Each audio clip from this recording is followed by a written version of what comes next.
రెడ్డి గారు అసలు ఏం చెప్పారో ఒకసారి చూద్దాం. దాని తర్వాత మనం డిబేట్ స్టార్ట్ చేద్దాం. Please play.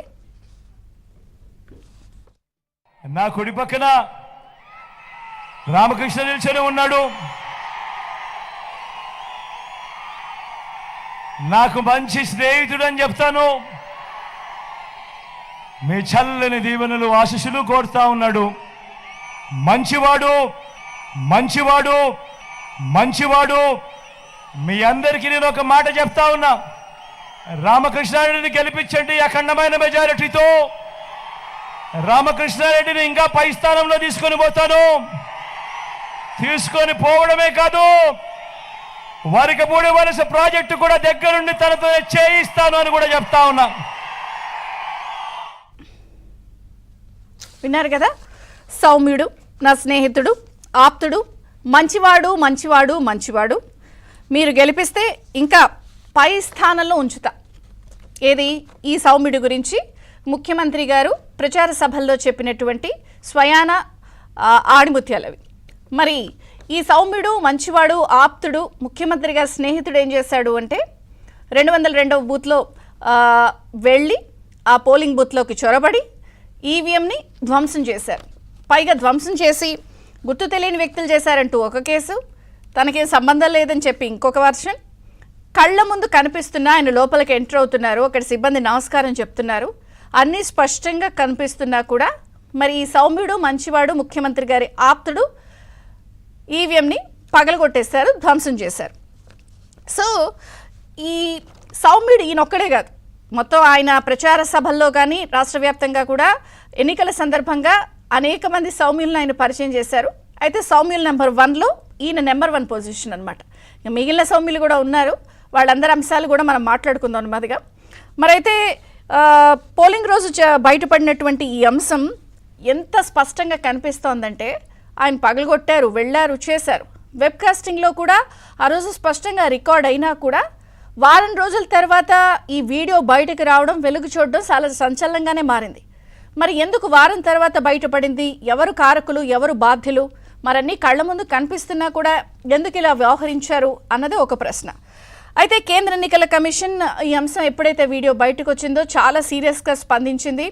వీళ్ళని, స్టేట్ వాళ్ళని, యంత్రాంగాన్ని, పోలీసుల్ని నివేదిక ఇచ్చి వివరణ ఇవ్వాలని కోరింది, కేసులు నమోదు చేయాలని చెప్పింది, తక్షణమే పిన్నెల్లిని అరెస్ట్ చేయాలని చెప్పింది.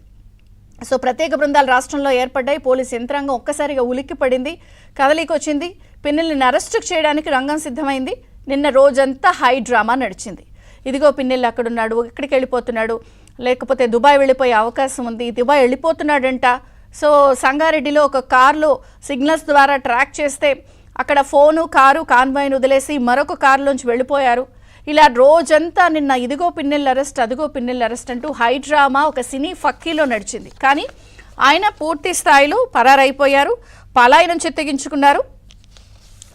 దానికి మరి సౌమ్యులు ఇలా చేస్తారా, ముఖ్యమంత్రి గారు ఆప్తులు ఇలా చేస్తారా అని అందరూ నోళ్ళు నొక్కుకున్నారు. అసలు ట్విస్ట్ ఏమిటంటే, ఇంత జరుగుతుంటే మనం అనుకున్నాం కదా ముఖ్యమంత్రి గారి ఎమ్మెల్యేలు, మంత్రులు, లేకపోతే ఎంపీలు అందరూ కూడా ఒక సౌమ్యుల గ్యాంగ్ అని, అందులో నెంబర్ 1 ఈయనని. మరి ఇంకొక సౌమ్యులు ఎంటర్ అయ్యారు, నిన్న మీడియా ముందుకు వచ్చారు.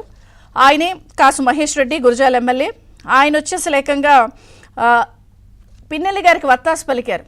ఈ వీడియోలకు సంబంధించి అసలు ఇది నిజమా కాదా, ముందు ఏం జరిగింది, తర్వాత ఏం జరిగింది, ఆ వీడియోలన్నీ కూడా రిలీజ్ చేయాలన్నట్టుగా ఆయన మాట్లాడారు. అసలు ఇంకొక సౌమ్యుడు నెంబర్ 3 వచ్చారు. ఆయన ఎవరో కాదు, అంబటి రాంబాబు. ఆయన వచ్చేసి ఏకంగా ఈ వీడియో అసలు ఫేక్ అని తేల్చేశారు. మరి ఆయన దగ్గర ఏమన్నా ప్రత్యేకమైన ఫారెన్సిక్ డిపార్ట్మెంట్ ఉందో ఏమో, మరి ఆయన దాన్ని ఏకంగా ఇది ఫేక్ వీడియో, అసలు ఈసీ దగ్గర ఉండాల్సిన వీడియో లోకేష్ ట్విట్టర్ అకౌంట్లోకి ఎలా వచ్చింది అంటూ ప్రశ్నించి దాన్ని ఫేక్ అని తేల్చేశారు. కళ్ళ ముందు వచ్చారు ఎమ్మెల్యే గారు, అక్కడున్న సిబ్బంది నమస్కారం పెట్టారు, ఈయన వెళ్ళారు, పగలగొట్టారు, స్పష్టంగా కనిపిస్తుంది. వారం తర్వాత వీడియో బయటకు వచ్చింది. కేంద్ర ఎన్నికల కమిషన్ సీరియస్ అయింది. ఇలా ఒకదాని తర్వాత ఒకటి పరిణామాలు. ప్రస్తుతం ఆయన పలాయనం చిత్తగించే వరకు వచ్చే వారి పరిస్థితి ఆగింది. మరి ఇందులో ఎవరు కారకులు, ఎవరు మరి కేసు విషయంలో ఇంత జాప్యం చేశారు, వారం తర్వాత బయటపడటం ఏంటి, ఎవరు సహకరించారు, తప్పించడానికి హౌస్ అరెస్ట్లో ఉన్నప్పుడు అప్పుడు పారిపోవడానికి, లేకపోతే ఇప్పుడు పారిపోవడానికి సహకరించింది ఎవరు, ఇలా అనేక ప్రశ్నలు ఉన్నాయి.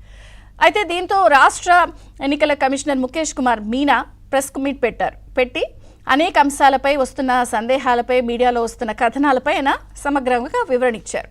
ఏమని? ఈ విషయం మాకు అప్పుడే తెలిసింది, వెంటనే మేము అప్పుడు పోలీసు యంత్రాంగానికి వీళ్ళకి సమాచారం ఇచ్చాం, కేసులు పెట్టమన్నాం, ఇందులో జాప్యం ఏమీ జరగలేదు, అలాగే సిట్కి కూడా వివరణ ఇచ్చాం, అంశాలు ఇచ్చాం, వాళ్ళు కూడా కేసు పెట్టారు, ఇందులో మాత్రం జాప్యం ఏమీ జరగలేదు, ఇట్స్ ఎ షేమ్ఫుల్ యాక్ట్ అని అన్నారు. షేమ్ఫుల్ యాక్ట్ అంటే ఒక సిగ్గులేని చర్య అని చెప్పి ఆయన కూడా చెప్పారు. తర్వాత దీనికి విషయంలో 7 సంవత్సరాల కఠిన శిక్ష పడే సెక్షన్లు కూడా పెట్టాం, అవసరమైతే 4 సంవత్సరాల కఠిన శిక్షలు పడే కేసులు సెక్షన్లు పెట్టాం, తర్వాత అది 7 సంవత్సరాలకైనా కూడా కోర్టులు విచారించి శిక్ష విధించే అవకాశం ఉంది, ఇందులో జాప్యం లేదు, కారకులు ఎవరు లేరు అని అన్నారు. కానీ కళ్ళ ముందు ఇన్ని అంశాలు జరుగుతున్నాయి. సో యావత్ రాష్ట్రం ఉలిక్కి పడింది. ఒక ఎమ్మెల్యే అభ్యర్థి ఈవీఎంలు వెళ్ళి అలా ధ్వంసం చేసిన ఘటనని మరి ముఖ్యమంత్రి గారు ఎలా సమర్థిస్తారు? మరి ఇప్పుడు పిన్నెల్లిని ఎప్పుడు అరెస్ట్ చేస్తారు? ఇంత కఠినమైన శిక్షలు ఉన్నాయి. వైసీపీ ముఖ్యులు, ఆయన పార్టీకి సంబంధించిన నాయకులందరూ కూడా ఆత్మరక్షణలో పడ్డారా? ఎందుకు ఆయన ఇంకా సమర్థించే ప్రయత్నం